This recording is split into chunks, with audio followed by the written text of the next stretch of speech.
오늘은 빌립보 교인들의 교제다라고 제목을 정했습니다. 14절에 보니까 함께 참여하였으니라고 했고 15절에 보니까 내일에 참여한 교회가, 참여라는 단어를 두 번이나 반복하죠. 세 절밖에 되지 않는데 두 번이나 반복하는데 이것을 원어로 코이노니아 이렇게 말합니다. 많이 들어보셨죠? 코이노니아.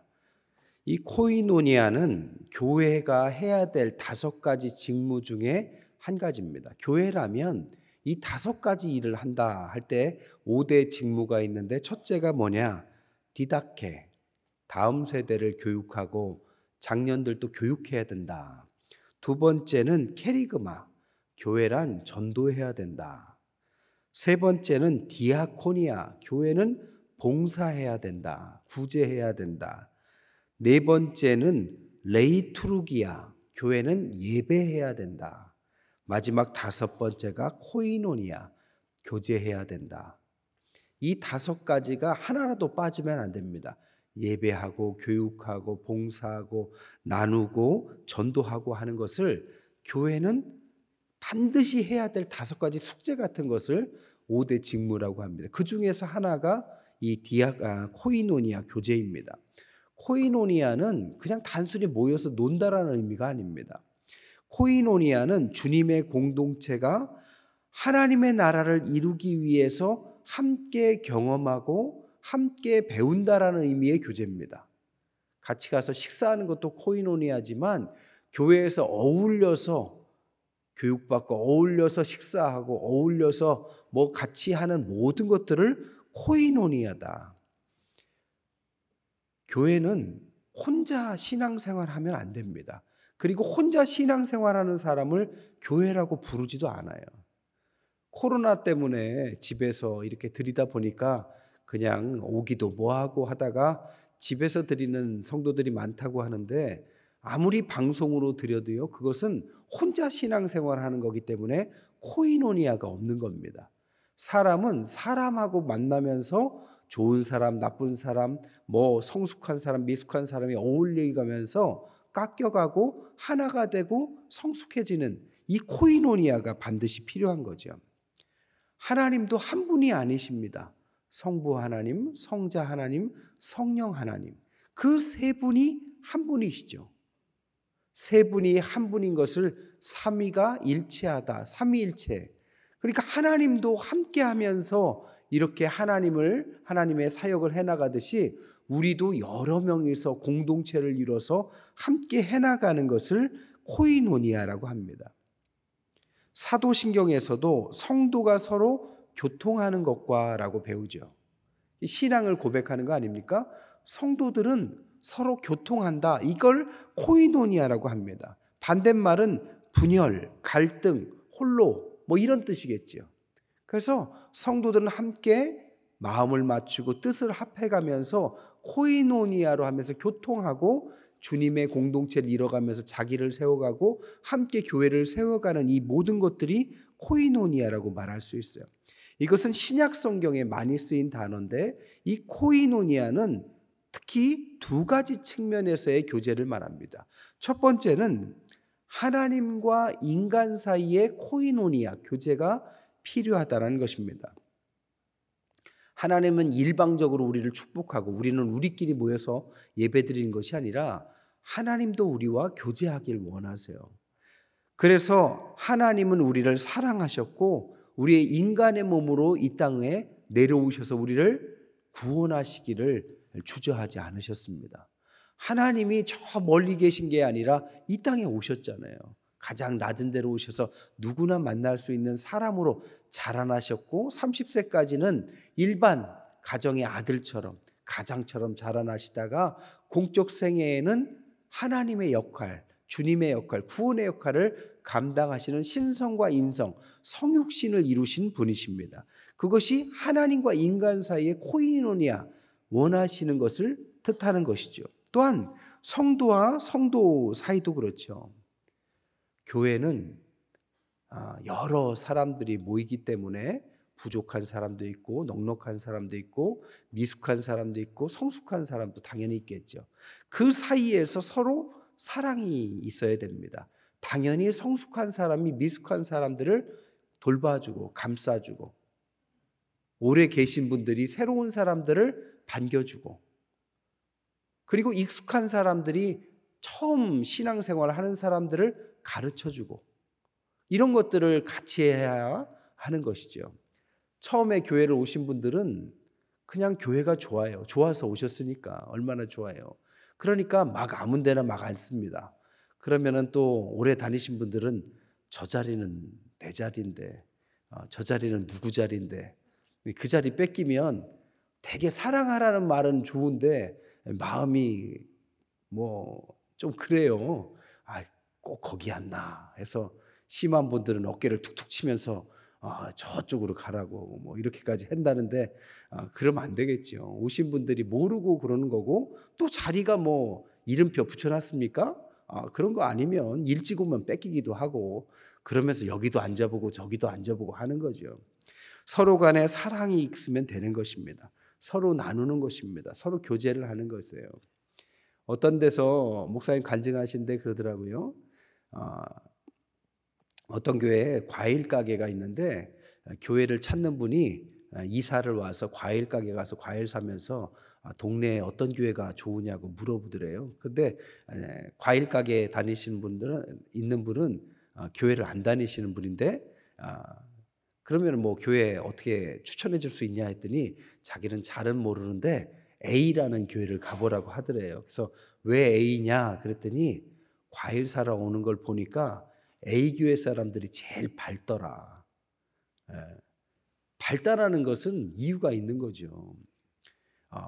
우리끼리 얘기지만 우리 교회도 밝다고 소문났어요. 밝잖아요. 뭐 어두울 이유가 뭐가 있습니까? 그래서 다른 교회들이 오늘 요즘에 저희도 목회자 모임 가면은 목사님들이 다 알고 있어요. 뭐 말은 잘 안 하는데 이렇게 다 알고 계세요. 하면서 거기 교회 뭐 하면서 우리 성도들이 참 밝고 막 신나고 부흥도 되고 뭔가를 해보려고도 하고, 이 모든 것들이 코이노니아, 교회 내에서 있는 것입니다.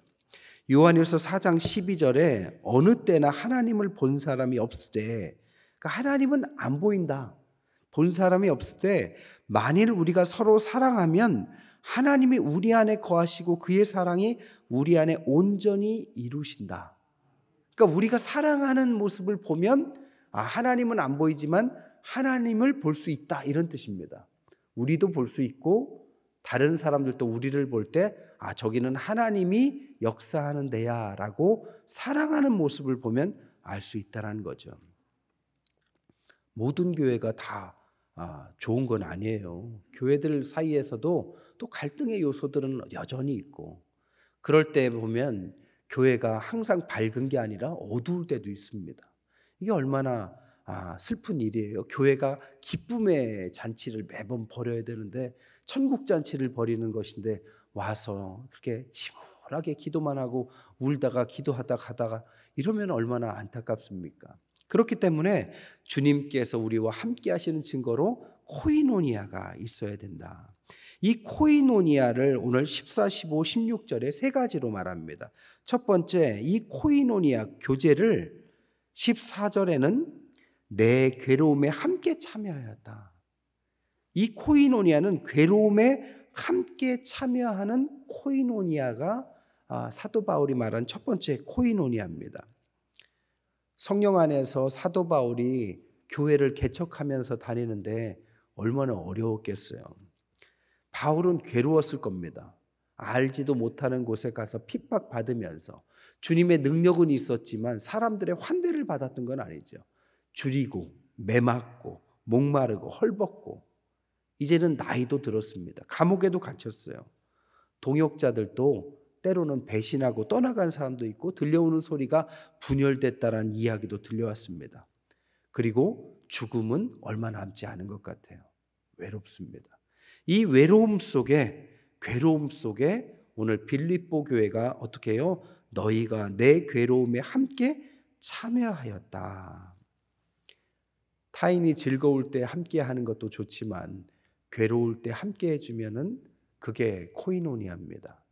성도들 사이에 장례가 나거나 혹은 가정에 무슨 어려운 일이 있거나 또 환난이 있거나 얼굴이 어둡거나 하면은 코이노니아, 괴로운 사람에게 찾아가서 그 사람들을 위해서 위로해주고 식사도 같이 해주고 어려운 거 들어도 주고 이렇게 할 때 이 코이노니아가 교회 내에서 얼마나 중요한 코이노니아다라는 것을 이야기하는 거죠.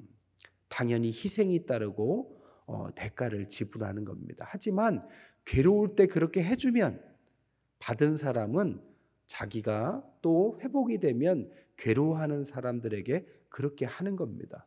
여러분, 사랑받지 않은 사람은 사랑을 줄 수 없어요. 부모에게 사랑받고 자란 사람이 커서도 사랑을 베풀듯이 사랑을 받아봐야 뭘 주는 거지 자기가 주기 시작해서 받는 게 아닙니다. 그러니까 우리가 누구부터 시작했는지는 알 수 없지만 그래도 사랑을 줄 수 있는 분들이 주는 것이 맞습니다. 나는 뭐 받은 게 없는데 해도 여러분 주십시오. 줄 수 있으면 주세요. 그거 다 은행에 차곡차곡, 저 천국은행에 다 차곡차곡 저금되는 겁니다. 하나님이 다 갚아주시죠.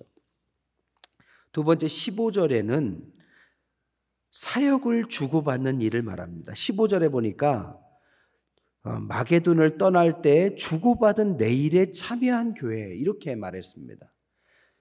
사역을 주고받는다. 이것은 성령 안에서 교회 일을 주고받는다. 함께 일했다라는 것을 말해요. 근데 이 주고받는다라는 표현이 수입과 지출을 뜻하는 기업 용어를 쓰고 있습니다. 그러니까 주는 것도 있고 받는 것도 있어서 교회 내에서 코이노니아가 일어나더라 이런 뜻입니다. 우리나라가 전 세계에서 급속도로 부흥한 많은 이유 중에 하나가 네비우스 정책이라는 것에서 기인한다고 많은 학자들이 그래요. 네비우스 정책 들어보셨죠?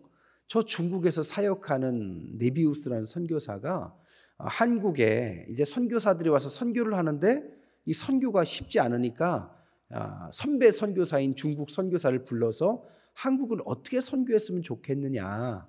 그런데 거기에서 중요한 원리 세 가지를 가르쳐 줬어요. 하나는 자전, 그러니까 스스로 전도하고, 자치, 외국 선교사가 계속 리더십을 갖지 말고 현지에 있는 한국인들이 스스로 다스릴 수 있도록 목회자도 키우고 중직자도 키워서 그들이 스스로 다스리게 해라. 그리고 자립, 재정적으로도 저 선진국에서 선교 헌금으로 계속 살게 하지 말고 스스로 헌금을 하고 목회자에게 사례를 하고 하면서 유지가 되도록 교회를 자립하도록 만들어라. 이 세 가지를 가르쳐 줬는데 한국 사람들이 얼마나 또 독립적인 사람들이에요. 부지런하잖아요. 그러니까 이것을 그대로 잘했습니다.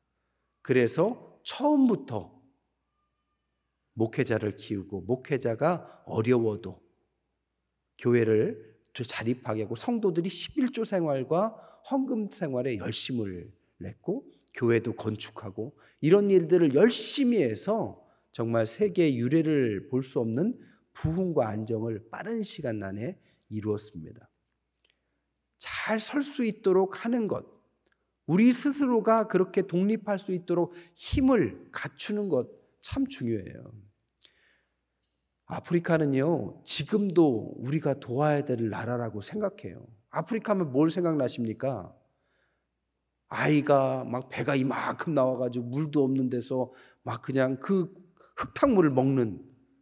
근데 사실은 어떤 사람이 비판하기를 그렇게 했기 때문에 항상 받기만 하고 받기만 하다 보니까 받은 걸 가지고 자립을 해야 되는데 자꾸 받는 게 익숙해지고 그 안에서도 그걸 가지고 또 소수가 독점을 하고 이런 아주 구조적인 문제를 해결하지 못하니까 자립이 안 돼서 1000조 이상이 들어갔는데도 아직도 아프리카는 나라가 아니라 대륙인데도 불구하고 우리는 그냥 다 나라처럼 그렇게 생각하는 거죠. 왜냐? 독립할 수 있는 힘을 갖추지 못했기 때문이죠. 주고받는다라는 코이노니아에는 주고받는 것들이 교회 내에서도 일어나야 되는 것입니다. 사울이 영적 양식을 주고 빌립보 교회가 감옥에 갇힌 그에게 물질을 연보해서 보낸 것입니다. 주고받는 것. 여러분, 교회 내에서 주고받는 것이 너무 중요합니다. 영적이든 물질적이든 일방적으로 수입만 있으면 상대편은 주기만 해야 되기 때문에 지쳐요. 또 일방적으로 주기만 하는 사람은 지출만 있으면 본인이 지칩니다. 그래서 교회 내에서는 목회자는 목회자대로, 성도들은 성도대로 주고받는 것들에 대해서 최선을 다해야 합니다. 저는요, 열심히 해요, 여러분. 제가 주일 설교로 수요 설교, 일주일에 새벽 기도 5번 하니까 정확하게 일주일이면 7편의 설교를 합니다. 그러니까 30일하면 30편의 새로 다른 설교를 하고, 그거를 뭐 반복해서 주일은 3번을 하고, 뭐 그것만 합니까? 신방도 있고 이것도 있고 저 딴 데서 부르면 가기도 하고 해서 30편의 새로운 설교와 40여 회의 설교를 한 달에 합니다. 제가 그것만 합니까? 신방도 하고 또 제가 제자 양육 3팀을 합니다. 그거를 똑같이 반복해서 2시간씩 6시간을 일주일에 해요. 그것만 합니까? 제가 이제 내일부터는 학교에 또 출강도 해요. 그리고 여러 모임에 가서 또 해야 될 것들, 또 장례식이 나거나 뭐 결혼이 있거나 여러 가지 하면 제가 하는 일이 생각해 보면 참 많습니다. 그런데 그냥 할 수도 있지만 저는 진짜 부끄럽지 않게 열심히 해요. 좀 열심히 하는 것 같지 않으세요? 네. 설교도 대충 할 수 있어요. 그런데 열심히 준비해요. 나름대로. 할 수 있는 한. 왜냐? 제가 해야 될 일이기 때문이죠. 영적으로 여러분에게 공급하는 일이기 때문입니다. 음식에 비유하자면 맨날 아침에 똑같은 반찬 줘보세요. 그거 싫잖아요. 밥도 좀 이 밥도 했다가 저 밥도 했다가 콩도 넣었다가 밤도 넣었다가 반찬도 된장찌개도 끓였다가 순두부도 끓였다가 김치찌개도 끓였다가 거기다가 때로는 고기도 좀 볶기도 하다가 설교를 한다면 똑같이 하는 게 아니라 이런 것도 해야 되고 저런 것도 해야 되고 똑같은 설교가 아닙니다. 제가 그냥 여러분한테 하소연하는 게 아니라 목회자로서 최선을 다한다면 성도들도 최선을 다해야 된다는 겁니다. 이것은 저를 위해서가 아니라 하나님을 위해서 이런 주고받는 관계가 중요한 거예요. 목회자는 목회자 나름대로 영적으로 좋은 양식을 공급하려 하고 성도들은 성도 나름대로 여러분들도 목자라면 그리고 성가대라면 여러분이 사역을 한다면 여러분이 혹은 여러 가지 한다면 그런 것들 여러분이 할 수 있는 한 최선을 다해야 됩니다.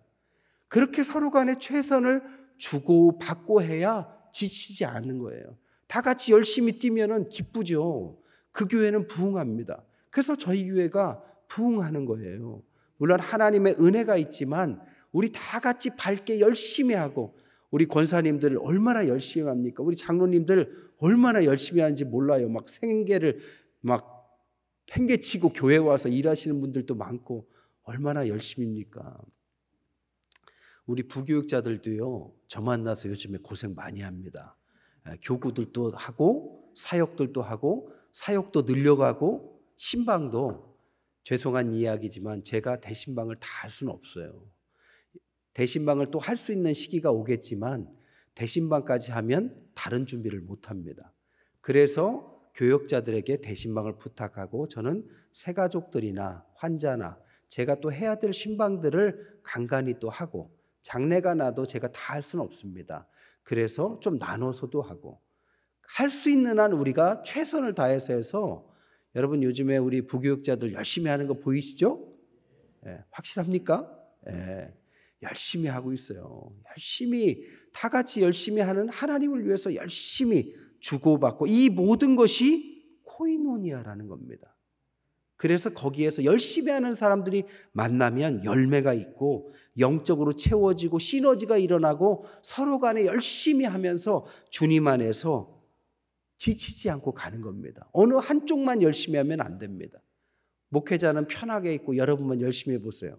그 얼마나 답답한 일이에요. 반대로 저만 열심히 해보세요. 저도 지칩니다. 서로 간에 열심히 하는 모습 속에서 지치지 않고 하나님의 나라를 꿈꾸고 사역들이 늘어나고, 요즘에 새가족들이 와서 여러 가지 막 사역들 막 머리도 깎는다고 하고 뭐 하면은 먼저 나서고 얼마나 귀한지 몰라요. 이 모든 것들이 주님 안에서 코이노니아고, 그리고 또 하나가 각자의 은사에 맞게 그 일을 하는 겁니다. 여러분, 여러분이 할 수 있는 일을 하십시오.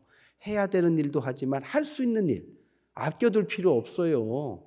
할 수 있는 일은 숨겨두지 마시고 마음껏 좀 하십시오. 그래서 교회의 사역들이 더 늘어나야 됩니다. 더 많은 것들을 할 수 있어요. 아마 하게 될 겁니다. 여러분들이 갖고 있는 건 필요 없다라고 생각하지 마시고, 경험도 있고 능력도 있고 자격증도 있고 물질도 있고 건강도 있고 뭐든지 좋습니다. 주님 안에서 코이노니아로 일어나면서 그것을 하나님 앞에서 새로운 생명을 찾고, 이 지역을 넘어서 많은 것 하고 우리의 다음 세대들에게 신앙을 잘 가르치고, 이것이 어른스럽게 우리가 해야 될 일들이죠. 그리고 세 번째 코이노니아는 16절에 보니까 데살로니가에 있을 때도 너희가 한 번뿐 아니라 두 번이나 나에 쓸 것을 보냈다. 코이노니아가 한 번이 아니라 지속적으로 여러 번 임했다. 한 번은 할 수 있지만 여러 번 하는 것은 성령의 도움이 없이는, 은혜가 없이는 안 되는 겁니다. 어쩌다 반짝 한 번은 할 수 있지만, 새벽 기도도 반짝 하루는 나올 수 있지만, 이렇게 사순절 나오는 것은 성령의 도우심이 아니면 힘든 일이에요. 그렇기 때문에 우리가 지속적인 코이노니아가 하기 위해서는 주는 것도 은혜고 받는 것도 은혜고 주님의 은혜가 넘쳐야 됩니다. 말씀을 정리할게요. 하나님 앞에서 교회 내에 코이노니아처럼 좋은 게 없습니다. 아니, 세상에서 어디서 이런 천국의 만남이 있어요? 어떤 사람이 와도 교회 내에서 이렇게 성령 충만한 교회 내에 들어와서 가족이 되면 이것처럼 좋은 게 없습니다. 우리가 뭐 나쁜 짓 꾸미겠어요? 더 좋은 것, 더 서로를 위한 것, 더 주님을 위한 것, 더 나아가는 것, 발전도 이 안에 있고 성숙도 이 안에 있고 내 삶의 보람도 이 안에 있고 행복도 다른 곳이 아니라 이 안에 있습니다. 그 속에서 하나님 주신 힘으로 우리가 모이기를 힘쓰고, 또 흩어져서 땅끝까지 우리가 해야 될 직장과 또 사업과 또 땅끝까지 가시는 모든 분들이 그 주님의 은혜를 가지고 세상을 빛과 소금으로 살아내는 모든 것들이 바로 이 안에서 있다. 오늘 코이노니아를 생각하며 사도 바울의 그 귀한 코이노니아가, 그 빌립보 교회와 있었던 코이노니아가 우리 태평교회에 흘러 넘치시기를 주님의 이름으로 간절히 축원드립니다.